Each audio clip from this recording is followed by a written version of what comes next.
నమస్కారం. వ్యూస్ ఛానల్కి స్వాగతం. కానీ ఆయన మా నాన్నగారి దగ్గర అలా తిట్లు తినేవారు.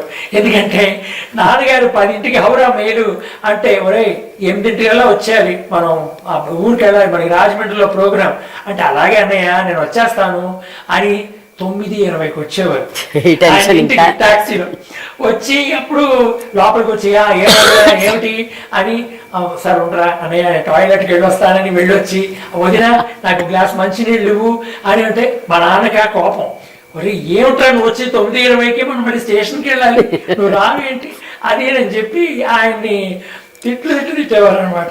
కానీ ఆయన కూడా అంత ప్రేమతో అది తీసుకునేవారు. ఒక సొంత అన్న కూడా అంతగా చూస్తారా అనేది మనకు తెలియదు. వాడిద్దరి మధ్యన అంత అన్యోన్యంగా ఉండేవారు. ఇంకా పాట కచేరీ దగ్గరికి వస్తే మీరు చూసే ఉంటారు, నాన్నగారు ఆయన కలిసిన పాడిన యుగళ గీతాలు ఎన్నో ఉన్నాయి, చాలా హిట్ గా ఉన్నవి. కులగోత్రాలు కానీ రకరకాల సినిమాల్లో పాడారు వాళ్ళు. సో అవన్నీ వాళ్ళు పాట కచేరీలో కొన్ని సూపర్ హిట్స్ అన్ని మొత్తం పాడుతూ ఉండేవారు అనమాట. సో అలాగే వాళ్ళ ఫ్యామిలీ కూడా మా ఇళ్ళకి వస్తూ ఉండేవారు. మేము వాళ్ళ ఇంట్లో ఉన్న మంచివి జరుగుతున్నప్పుడు ఫంక్షన్ పిలిచేవాడు నాగేశ్వరరావు గారు. సో అక్కడికి మేము వెళ్తూ ఉండేవాళ్ళం. సో ఈ రకంగా నాన్నగారు వారికి 1975లో ఆంధ్రప్రదేశ్ గవర్నమెంట్ వారికి టి సుబ్బరామిరెడ్డి గారి ఆధ్వర్యంలో సిల్వర్ జూబ్లీ ఫంక్షన్ జరిగింది. ఇద్దరికి నాగేశ్వరరావు గారు, అప్పుడున్న ముఖ్యమంత్రి గారు, ఐ థింక్ పెడతల రంగారెడ్డి గారు అని ఆయన, తర్వాత రమణమూర్తి గారు, వీళ్ళందరూ కలిసి వాళ్ళిద్దరికి ఇచ్చినప్పుడు సి నారాయణ రెడ్డి గారు వాళ్ళకి జంట గాయకులని ఒక బిరుదును కూడా ప్రధానించారనమాట. సో అప్పటి నుంచి మాధవ్ పెద్ది పిఠాపురం జంట గాయకులు అన్న ఒక ముద్ర కూడా బాగా పడింది అనమాట. సో ఆ రకంగా పిఠాపురం గారి గురించి అవి కొన్ని విషయాలు. ఆయన గొప్ప గాయకుడు. మా నాన్నకి సమకాలికంగా ఉండి మా పాటల రమణారెడ్డి, రేలంగి అంటే వీళ్ళిద్దరు, పద్మనాభం, రాజబాబు అంటే వీళ్ళిద్దరు, ఇలాగా వాళ్ళు కలిసి ఎన్నో పాడేవాళ్ళు అనమాట. కొన్ని వేల పాట కచేరీలు కూడా వాళ్ళు చేశారు. అది వాళ్ళిద్దరి కాంబినేషన్ అలా నిలబడిపోయింది. ఒక పేరుతో కాకుండా రెండు పేర్లు ఒకదాంతో ఒకటి ఇంటర్లింక్ అయిపోయినట్టు అయిపోయాయి. చాలా మంది అడిగేవారట మా నాన్నగారిని, మీ తమ్ముడే అండి అని. అవును, మరి తమ్ముడేనాయన కానీ నేను మాధవ్ పెట్టి వాడు పిఠాపురం అనేవారు అనమాట. అదే. సో అలాగా తర్వాత మళ్ళీ మనం ఒకసారి మాయాబజార్కి వద్దాం. ఇప్పుడు అహనా పెళ్ళి అంట పాట ఉంది, అందులో సుశీల్ గారితో పాటు నాన్నగారు కూడా పాడారు. ఆ పాట వింటున్నప్పుడు ఎలా ఉంటుంది మీకు? యాక్చువల్గా నాన్నగారు కాదు, ఆ పాట వచ్చి ఘంటసాల గారు. నేను పొరపాటు పడ్డానంటారా? నేనే అది అందులో ఆ పాట వచ్చి ఘంటసాల గారు చిన్న బిట్టి కదా ఆయన నేనే మిస్టేక్ అయ్యాను. గొప్పగా పాడి ఆ విషయంలో నిజంగా hats off to him. Great. ఇప్పుడు ఇన్ని పాటలు పాడారు నాన్నగారు. వివాహ భోజనం పాట పక్కన పెట్టించండి, మీరు బాగా ఇష్టపడుతున్న పాట ఏది? ఏదైనా కారణం ఉంది ఆ పాట ఇష్టపడడానికి? ఫస్ట్ చాయిస్ వివాహం. అదే అందుకని అది పక్కన పెట్టేద్దాం. అది నాకు బాగా నచ్చిన ఆయన పాటలు ఒక అన్ని పాటలు ఇష్టమే, కానీ నేను అన్ని వినుంటానో కూడా నాకు తెలియదు. కొన్ని వందలు విన్నాను. వాటిల్లో నాకు బాగా నచ్చినవి కొన్ని వెలుగు నెలల్లో శివ గోవింద గోవింద ఒకటి, తర్వాత బంగారు పాపలో తాదిమి తక్కదిమి తోలుబొమ్మ రంగారావు గారికి కదా. రంగారావు గారికి అసలు ఆయన నటన గాని ఈయన పాట గాని నాకు మొన్నే తెలిసింది. ఆ పాట సంగీతాన్ని సమకూర్చిన వారు ఎవరో కాదు, వింజమూరి అనసూయాదేవి గారు. ఆ భాగం తక్కదిమి తోలుబొమ్మ తమాషా చూడే ఒక బ్యాక్గ్రౌండ్ మ్యూజికల్ స్టార్ట్ అవుతుంది. నాకు మొన్న డాక్యుమెంటరీలోనే నేను చూసి తెలుసుకున్నాను. నాకు చెప్పింది అక్కయ్య ఇలాగా ఇది నాన్నగారు పాడారంటే, అయ్యో నాకు తెలియకపోవడం ఏంటి, ఇది బంగారు పాపలోది, అదేంటి ఇది మా అమ్మే ఆ మ్యూజిక్ చేసి ఇచ్చింది అన్నట్టు చెప్పింది అనమాట. కొత్త విషయం అలా అనమాట. అదొక పాట. అలాగే ఆయన యుగళ గీతాల్లో కోడకారు, చిన్నవాడ, జానకి గారితో, అలాగే ఇది జిక్కి గారితో ఎన్నో పాటలు ఉన్నాయి. చెక్కిలి మీద చెయ్యి వేసి, తర్వాత ఇంకా చాలా హిట్స్ ఉన్నాయి. ఎల్లారీశ్వరి గారితో నిండు అమాస, నిసిరే సిరికాడ అని, అలాగే ఆయన సరదా సరదా సిగరెట్, రాముడు భీముళ్ళు, ఇలా ఇవన్నీ చాలా నన్ను ఎమోషన్ గా నన్ను ఫీల్ అయ్యే పాట వచ్చి బడిబడి దేవ. అది ఆ తీసిన తీరు, అందులో శాస్త్రి గారి యొక్క ఆ ఎంట్రీయో కానీ ఇవన్నీ కూడా మా నాన్నగారు పాడిన ఆ తీరు కానీ ఆ సందర్భం కానీ నిజంగా it really emotes me a lot. అందులో ఫిలాసాఫికల్ గా కూడా ఉంటుంది పాట. దాని యొక్క మీనింగ్ అవన్నీ కూడాను చాలా.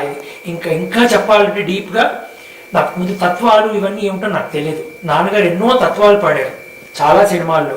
అందులో షావుకార్లో ఒక తత్వం ఉంది, మారిపోవురా కాలము మారుట దానికి సహజము. అది ఎంత విజన్తో ఆ రచయిత రాశారు, సంగీత దర్శకులు దాన్ని దర్శకత్వం చేశారు.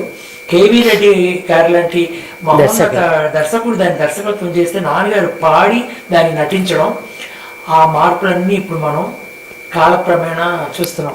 అది నాకు ఎప్పుడు అది ఒక ఇట్ రిమైండ్స్ మీ, మనం మారాలి, కాలం మారుతోంది, మనం మారాలి, మారిపోవురా కాలము మారుట దానికి సహజము అన్నది. సో ఇలాంటి పాటలన్నీ నేను నాన్నగారు చాలా ఐ ఎంజాయ్. సరే, ఇప్పుడు మీరు చెప్పారు నాన్నగారు చాలా సింపుల్గా ఉండేవారని, లైఫ్ స్టైల్ అంతా. డైలీ ఎట్లా ఉండేది ఆయనకి? పొద్దున్న లేచిన దగ్గర నుంచి ఆయన లైఫ్ స్టైల్ ఎలా ఉండేది? పొద్దున్న హ్యాబిట్స్ దగ్గర నుంచి ఆయన పొద్దున్న లేచిన తర్వాత ఎక్కువ పాలు అలాంటి ఒక గ్లాస్ తాగేవారు, కాఫీ కూడా తాగేవారు కొంచెం అప్పుడప్పుడే.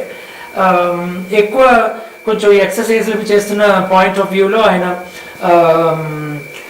గుడ్డు 2 గుడ్లు పగలగొట్టి పాలలో కలిపి అలా తాగేవారు. నాకు మా అక్కకు కూడా ఇప్పించేవారు పచ్చిగుడ్లే. అది కూడా ఏమంటే పెరట్లో వెళ్ళి తాగాలి, ఇంట్లో తాగడానికి లేదు. బావి దగ్గర మమ్మల్ని పిలిచి పొద్దున్నే ఇప్పించేవారు అనమాట. సో అది అయిపోయిన తర్వాత ఆయన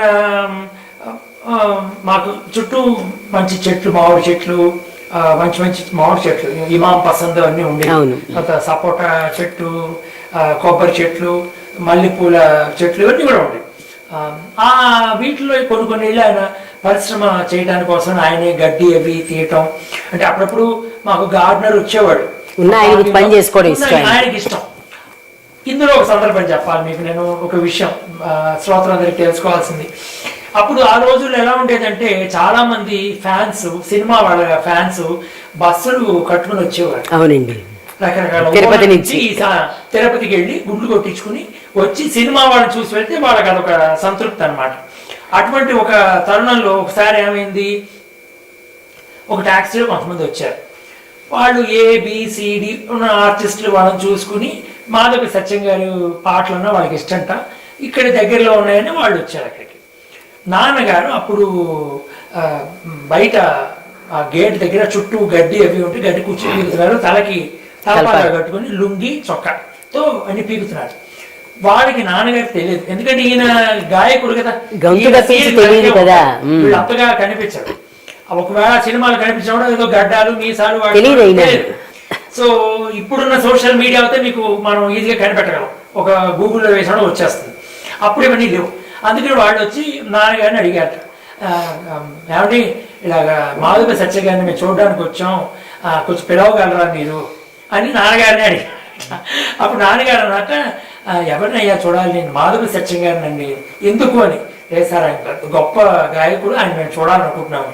సరే 2 నిమిషాలు పిలవండి సార్, మళ్ళీ మేము ఇంకో చోటకి వెళ్ళాలి. 1 నిమిషం ఉండమయ్యా, పిలుస్తాను నేను అని ఆయన పెరటి వైపు వెళ్ళి ఈ తలపాగా అవి తీసేసి మళ్ళీ ఇంట్లో వచ్చి బయటకు వచ్చారు. రండి అయ్యా రండి. సార్ మీరేమిటి సార్ గడ్డి పీకడం అని. ఇదేమిటయ్యా, నా ఇంట్లో గడ్డి నేను పీకితే మీకేమన్నా ప్రాబ్లమా? లేదు సార్, మేము అనుకున్నది మీకు మనుషులు ఉంటారు, పనివాళ్ళు, వాళ్ళు వీళ్ళు అన్నీ చేస్తారు అదేనని. మాకు పనివాళ్ళు 1-2 ఉన్నా కూడాను నేను కొన్ని పనులు నేనే చేసుకుంటాను అనేప్పటికి వాడు వచ్చి కాళ్ళ మీద పడిపోయారు. వాళ్ళు, సార్ మన్నించండి సార్, మేము తప్పుగా అనుకున్నామని. ఇందులో మీ తప్పేం లేదయ్యా ఇది అని. అంటే ఎందుకు నేను చెప్పొస్తున్నానంటే ఆయన అంతటి ఒక క్రమశిక్షణతో ఉన్నవారు. ఇది అయిపోయిన తర్వాత 9:30 భోజనం చేసేవారు. ఈ టిఫిన్ తినడం అని అలవాటు ఉండేది కదా ఆయనకి. యథావిధిగా మా ఇంట్లో మేము చెన్నైలో ఉన్న అందరం తెలుగు భోజనం, మన తెలుగు వంటలు శుభ్రంగా చక్కగా జరపాల్సిందే. పండగలు వస్తే తెలుగు పిండి వంటలు చెయ్యాలి. ఆయనకి ఒక పిండి వంట చాలా నచ్చింది ఏమిటంటే గారెలు, అల్లం పచ్చడి. ఏ పండగ వచ్చినా అది. మా అమ్మగారు తిడుతూ ఉండేది, ఏమంటే ఇవాళ వరలక్ష్మి వ్రతం, ఇవాళ గారెలు అవి చెయ్యరు, మీకు అమ్మవారు ఏమనుకోదు, నువ్వు కావాలంటే రవ్వ పులిహారులు ఏం చేసుకుంటావు చేసుకో, కానీ నాకు గారెలు, అల్లం పచ్చడి, లేకపోతే గోంగూర పప్పు. గోంగూర అంటే ఆయనకు అంత పిచ్చి. గోంగూర పచ్చడన్నా ఉండాలి, గోంగూర పులుసు, సొరకాయ వేసి వెల్లుల్లిపాయలు వేసి వాటిలో నంచుకోవడానికి వెన్నపూస ఉండాలి, అబ్బో. లేకపోతే ఉల్లిపాయ ముక్కలు. ఉమ్. అవి ఇలాగా ఆయన మన తెలుగు భోజనాలే ఆయనకి నచ్చుతాయి అన్నమాట. సో ఈ రకంగా అలా భోజనం అవి అయిపోయిన తర్వాత ఏమైనా కూర్చుని రాసుకోవటం కానీ, లేదు ఒక బ్యాంకు పనో లేకపోతే ఒక బజార్కి వెళ్ళి పాండి బజార్కి వెళ్ళి ఇంటికి కావాల్సిన సామాన్లు అవి కొనుక్కోవడం, లేకపోతే అక్కడ మార్కెట్లో కూరలు. ఈయన కొంతమంది అందరు ఫ్యాన్స్ ఉండేవారు. మా నాన్నగారు వెళ్తున్నారని అక్కడికి వెళ్ళడం ఏంటి, వాళ్ళు చూసి సార్ మామూలుగా సార్ అని అడవంలో రమ్మని చెప్పి, సార్ మీకొని సార్ ఎంత ఇస్తావు నువ్వు అనేవారు. 10 రూపాయలు కిలో అంటే, సార్ మీకు 6 రూపాయలకే ఇస్తాను సార్ అంటే అది సంతోషం అనమాట. సో అలా కూరలని ఫ్రెష్ వెజిటబుల్స్ ఇంట్లో ఎప్పుడూ ఏ కొరత ఉండకూడదు, కూరలు ఫుల్గా నిండు ఉండాలి. మా అమ్మ అంటుండే, ఏమన్నా ఇన్ని తీసుకొచ్చి పెట్టేస్తే మనకి ఫ్రిడ్జ్లు అవి లేవు, ఏం చేద్దాం, కుళ్ళిపోతాయని. అవన్నీ కుదరవు, అన్ని కూరలు కంటికింపుగా ఉండాలి. ఇంటికి వచ్చిన ప్రతి వ్యక్తికి ఇంట్లో ఏది ఉంటే అది పెట్టాల్సిందే. అన్నానికి ఏమి లేదు, అప్పటికి ఉంటే ఆవకాయ, అన్నం, పెరుగు పెట్టేసేయి. మామిడికాయ ఉందా, మామిడికాయ పప్పు చేసేయి, పెట్టాలి. వచ్చిన మనిషికి కడుపు నింపి పంపాలి. ఇది ఆయన ఒక మనస్తత్వం.